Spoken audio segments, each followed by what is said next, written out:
So guys finally good morning.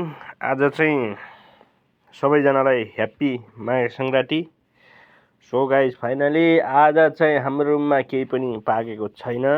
हामी चाहिँ अब के भन्छ के अरे ट्याक्क लागेर सरखण्ड पकाउन गइन्छ। कहाँ गइन्छ भनेपछि ट्याक्क लागेर तपाईहरुलाई देखाउन जाँदैछौँ। हामी अब रुमबाट निस्किन्छ। लेट्स गो सबैजनालाई। हामी हिँड्ने हो गाइज फाइनली। के कस्तो हुन्छ तपाईलाई देखाउने छौँ। ओके भोलि आएन भने बिहिबार शुक्रबार शनिबार त्यसै हो।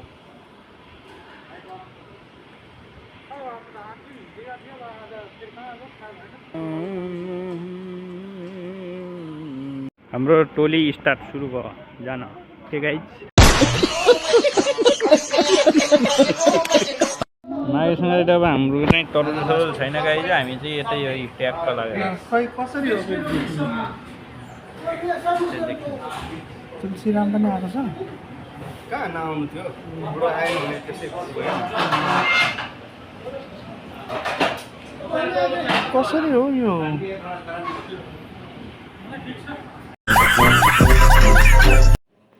यहाँ चाहिँ तीन दाजुभाइ हामीभन्दा अलग्गै बस्छन् रे। खै हामीसँग लेभल मिल्दैन रे भनेर भन्छन्। पहिलो याखले छोडेपछि लेभल मिलेन रे, त्यही भएर अलग्गै बस्छन् गाइज हो।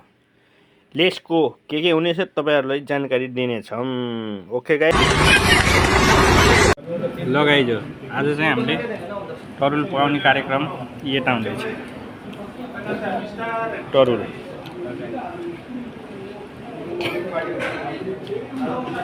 माघे सङ्क्रान्ति हाम्रो दाजुको शोभायात्रा पार्टी आयो। भोलि हाल्ने है लादनमा। अभी मजा आएगा ना। यत्रो पिस खाँदा कस्तो लाग्यो गाइज हो। तरुल सरखण्ड लगा मेरा मजाक। आफ्नै आफ्नै पारामा होनी जिउन थालेको पहिलो एक्सले छोडेपछि पिउन थालेको। आफ्नै आफ्नै पारामा होनी जिउन थालेको, आफ्नै आफ्नै पारामा होनी जिउन थालेको। पहिलो एक्सले छोडेपछि पिउन थालेको, पहिलो एक्सले छोडेपछि